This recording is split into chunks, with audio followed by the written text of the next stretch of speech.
What's going on, everybody? Welcome to Delay a Game, where better late than never. Congrats to the Golden State Warriors. We didn't get a chance to talk about the last and final game, Game 6. The game that I said the Warriors was going to beat the Celtics in 6. So we're going to go over that real quick. And I couldn't let too much time go further without discussing it. So once again, congratulations to the Golden State Warriors, who was able to close out this series. Congrats to Steph Curry, who won his first Finals MVP. And it was a great game in the sense of the Warriors did what they had to do. Steph Curry, of course, came out and balled out with 34. My man Andrew Wiggins came through with a solid 18, 6, and 5. So they did what they had to do. I will say, on the Celtics side, Jaylen Brown did come to at least put something on the stat sheet. But we did see another bad game from Jason Tatum with 13. In the closeout game, that's not what you want to see from your potential superstar. But I will say, the Warriors came out and handled business. I was sitting down watching the game, and she wanted to do for the Celtics. Granted, she doesn't watch the game, so she had her horse in the race. But she was rooting for the Celtics. And first quarter started off with Klay Thompson hit a 3. She's like, who that? Told her who it was. Jordan Poole came in and hit a 3. I said, who's that? And it's Jordan Poole. Then Steph Curry hit a leaning fall away 3, and I just was like, it's over. The Celtics looked a little rattled, and they just looked like they lost their composure with the momentum the Warriors were building up so early. And from that point on, I knew it was over. I knew this was the game for Golden State to win. I didn't think the Celtics had much of a shot, if we're going to be honest. So they came out, they executed, they did what they had to do. I think that we all probably saw this coming. I think both teams did get some things that go in their favor to make it to the finals. I think the big one for the Warriors, of course, was the injury to Ja Morant and such weird things that happened during that series with the Grizzlies, where I think the Celtics made the best of their opportunities in the sense of we knew the Nets went all together, and they put them to rest quick. They knew that the Bucks were missing Middleton. And I won't say they put him away quick, but at least they finished it. And then as far as the Miami game, or the Miami series, I'm surprised I made it that far. Because like I always say, I think the Celtics on paper are probably one of the most talented teams in the league.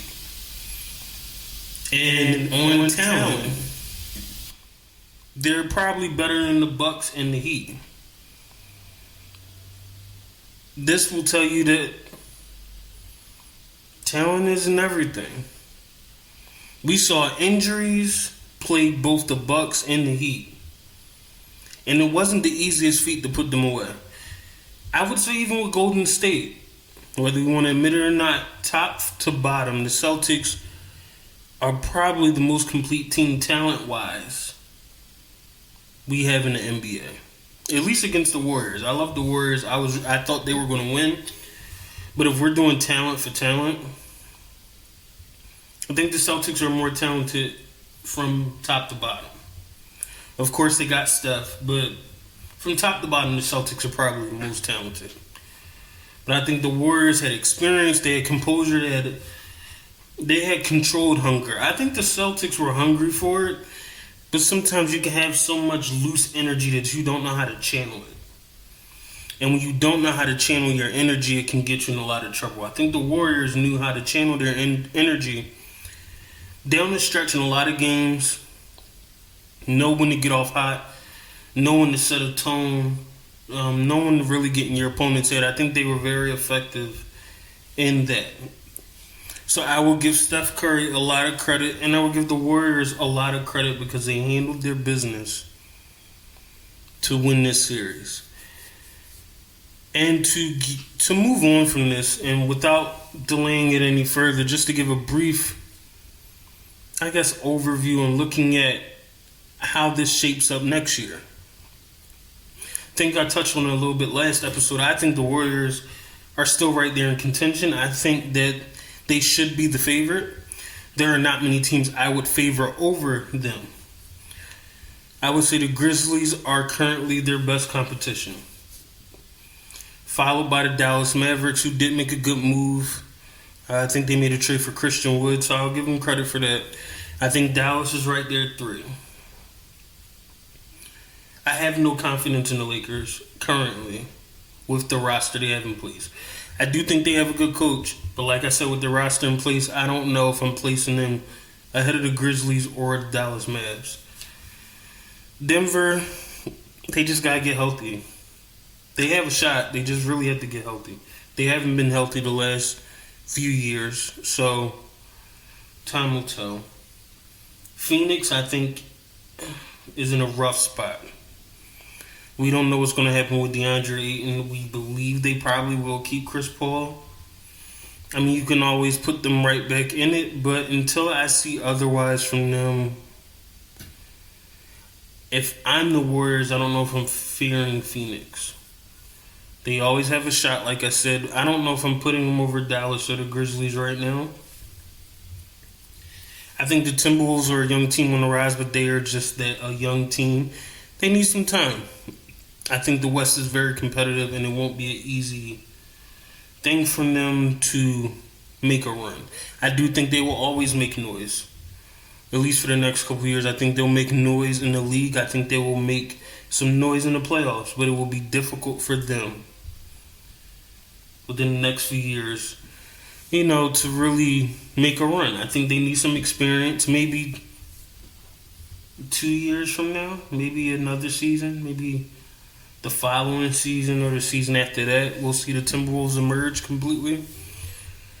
So we'll see. This is also boring as far as I was about to say about the Clippers. Where is Kawhi Leonard? I am a fan of the team they have in place. I'm a fan of the coach they have in place. We will see the status of Kawhi Leonard, and this will change the list, of course. Because if Kawhi Leonard's back and healthy and willing to play, that changes a lot. I would put the Clippers right up there with the Grizzlies. Easily, if not over them. I think the Clippers are a hard-playing, hard-fighting team without Kawhi. So if they get Kawhi back, I think that changes a lot. The Jazz, who knows what's going to happen? I've seen a lot of trade talks. We have no clue what's going to happen. I mean, we can assume they're going to keep Donovan Mitchell and make a trade for Gobert. But like I said, time will tell. But I don't think anything that's currently in place in the Western Conference should fear the Warriors. They're the favorites. I did read some news today. I don't know if it's breaking news, but for those who didn't see it or read it yet, Bradley Beal has turned down his option. So I believe he should be becoming a free agent, which also should factor in to what I'm saying. If he does go to the Lakers, I don't know. Are we talking about a sign and trade where Westbrook doing and Beal's in? Then my opinion will change. In the sense that the Lakers could be considered a contender. But time will tell because we do not know where he is going. But right now, I think the Warriors are sitting pretty. And have created yet another opportunity to add to their dynasty. And another chance for Steph Curry to add to his legacy and maybe discuss this top 10 conversation at a later date. He is not top 10 currently. I repeat, he is not top 10 currently. Let me make this easy for most fans. We got Michael Jordan, the one. Not in any order. Michael Jordan, LeBron James, Shaquille O'Neal, Kobe Bryant, Kareem Abdul-Jabbar, Bill Russell, Wilt Chamberlain, Tim Duncan, that's 8 already, Dr. J, Isaiah Thomas. I don't know if I said Magic Johnson, but I believe that was 11. We have went over, I didn't even say Larry Bird, 12. We just discussed 12 players briefly. Tell me, who are you taking out of those 12, or should I say 10 of those 12, that is better, or that Steph Curry is better than? I'll wait, you let me know in the comments, but I don't think he's top 10 yet. We'll see what he does with the rest of his career because he still has time left. So, without further ado, let's get to the Eastern Conference, where I am not so favorable of the Celtics.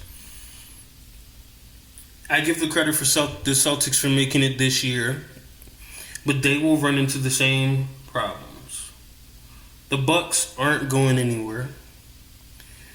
The Bucks just need to get healthy. The team that they have in place, from what I believe is still under contract, should not be any changes, and if they do make changes, they probably will just get better. So the Bucks will be there. I would assume we'll see what happens with the Nets, that they possibly could be a contender. Who knows? So we'll just mention them and keep it moving.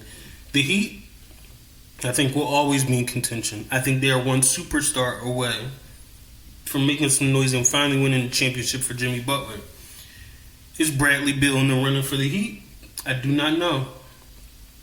I've read some things about some trades that the Heat have been considering. Time will tell, but they are not going anywhere. The Philadelphia 76ers aren't going anywhere. I read that James Harden potentially might take a short-term deal. I think with the healthy Joel Embiid, they probably would have beat the Miami Heat. Do I believe the Celtics would have beat the Sixers healthy? I don't know. I think the Sixers would have put up a great fight and it would have been a great series. But for as much as the Celtics are great on paper, I don't think they perform as the best team all the time. So we have a Sixers team that can't do anything but get a little better. We have a Milwaukee team that's always present. We also have the Miami Heat. I personally don't think the Celtics were better than the Bucks or the Heat. I understand they won. I understand that they were the representative of the Eastern Conference, but I'll repeat, I don't think they are better than a healthy Milwaukee Bucks or a healthy Miami Heat team. So now at best the Celtics are 3. That is without looking at the rest of the conference or any potential moves that could take place. Because when this Bradley Beal shoe drops, it will definitely make the Eastern Conference interesting. Because I know for sure Atlanta has been trying to make some moves. Atlanta has been in the playoff hunt. We talk about Charlotte, another up-and-coming team. The Raptors are always in it. In a very hard-fighting, competitive team. I think of the Raptors as like the Eastern Conference version of the Clippers. You're always going to get a hard series. You're always going to get a hard, tough matchup with them. And once again, I have to mention the Nets again because we do not know what's going to happen with Kyrie Irving. And if Ben Simmons comes back in that offense, it will be very interesting. I am not the biggest Ben Simmons fan, but he is talented. You put Ben Simmons in that offense with Kyrie and KD, you're talking about a different situation. So, in my opinion, the Celtics are in an interesting spot here. Because not only is there a lot of up-and-coming talent in the Eastern Conference, they're the mainstays that will always be there. And from what I've seen from the Celtics, what I've seen from Jason Tatum, they haven't shown me that they can be dominant against them. Those teams, I don't think those teams fear the Celtics. Which says a lot given that they are considered, or on paper, one of the most talented teams in the league. And they don't stand on top of the totem pole when those teams are healthy. So I think the Celtics will have a long hill to battle and to get up and to climb to get back to where they were. I don't think it'll just be a breeze. I don't think it'll be how like LeBron and Cleveland were or how Miami was. Most of the time, LeBron ain't had much trouble getting to the championship. He had a few-year run where he didn't have much difficulty. I don't think it's the same situation with the Celtics. I think they're going to have to battle and they're going to have to grow. Now, for as much as people say they're experienced, they're still not old. 24, 25. They still need to grow.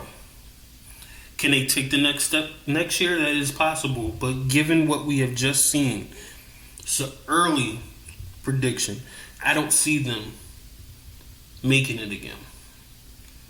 Now, granted, we have a long time before the season's back, so time will tell the type of growth we will see, the trades that may happen, and how the league will end up shaping up. But I'm not so sure, out of the Celtics team we just saw, that they will make it back. So time will tell. I will say it was a pretty good finals. I didn't enjoy it as much as the Milwaukee Phoenix one, I'll be honest. But it was pretty good. We had some good games. Congrats again to the Golden State Warriors, but we need to slow our roll on Steph. We gotta stop. We gotta stop this top 10 talk. We can't do it. So let's give him some time, let him build his legacy, and we'll see what we think of it when his career is said and done. But let's stop this talk about it. So with that being the wrap of the basketball season, we will be getting into football some point soon, because there's been a lot going on with the trades of wide receivers, quarterbacks, all the movement in the league. I mean, it's a completely different league. We went from Kansas City always winning the division to now the Raiders are loaded. The Broncos got Russell Wilson, and Justin Herbert is the future of the Chargers, or probably the present. So we're seeing a changing of the guard and just a explosion just off of this offseason of how competitive the league is about to be. So we will be getting into it, talking about some of the moves that has happened, rating some of the moves that has happened, and just discussing as we wrap up now for the NFL season and fantasy football drafts are beginning to start. Hopefully you're not drafting in July. Hopefully you have a good commissioner that will have it start in late August. But hey, what can I say? So we will be getting into other sports very soon, since the NBA season is over. But thank you for listening. Thank you for your support. If you have any opinions, please comment. Don't forget to like these videos. Don't forget to subscribe. And we will be doing giveaways soon in our race to 50 subscribers. So I will talk about that a little bit more. And once again, continue to like, subscribe, and comment. And until next time, have a blessed day, have a blessed weekend, and enjoy your summer. Bye.